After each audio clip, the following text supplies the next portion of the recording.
Donc ici, nous avons une transmission synaptique. On a ici l'élément présynaptique et l'élément postsynaptique.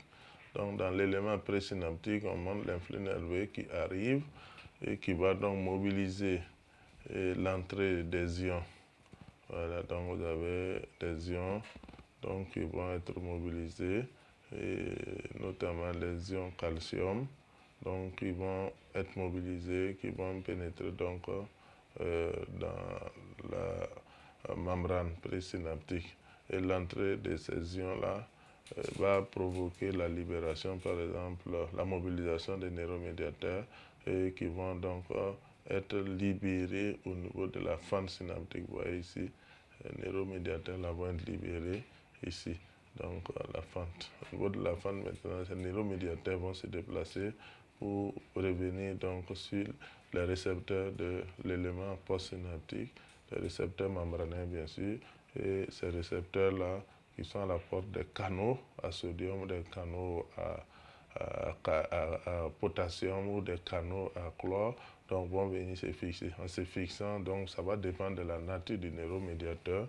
Donc si c'est l'acétylcholine par exemple, ça va entraîner l'entrée des ions Na+, donc qui entre, et l'entrée de ces ions-là va provoquer plutôt une dépolarisation de l'élément postsynaptique. Donc c'est ce qui arrive quand ça rentre, donc ça va provoquer une dépolarisation donc, de l'élément postsynaptique, et cette dépolarisation peut être à l'origine des PA ou alors des potentiels postsynaptiques excitateurs qu'on appelle PPSE. Voilà, si le PPSE est assez suffisant pour déclencher un PA, en ce moment on va obtenir un PA. Donc voilà donc ce qui se passe au niveau donc, de la synapse. Voilà, donc il y a mobilisation par l'arrivée de l'influx nerveux donc des neuromédiateurs, bouton synaptique contenu dans un neuromédiateur qui se déverse dans la fente synaptique, et ce neuromédiateur-là va donc traverser la fente et venir se fixer sur les récepteurs membranaires de l'élément postsynaptique. Donc cette fixation peut avoir deux conséquences. Soit ça va provoquer l'entrée des ions Na+, et bien sûr provoquer un PPSE ou un PA, ou alors ça va stimuler, ça va favoriser donc l'entrée des ions Cl- ou alors la sortie des ions K+. Et dans ce cas, on va aboutir à un PPSI, potentiel postsynaptique inhibiteur. Donc en ce moment, ça dépend. Donc si le neuromédiateur, c'est un neuromédiateur inhibiteur comme le GABA, ça va provoquer un PPSI. Mais si le neuromédiateur est un neuromédiateur excitateur comme l'acétylcholine, en ce moment, on va obtenir donc un PPSE. Et la somme des PPSE est suffisante, ça provoque un PA. Mais si c'est un PPSI, en tout cas uniquement libéré au niveau de l'élément, provoqué au niveau de l'élément postsynaptique, on ne peut pas avoir un PA.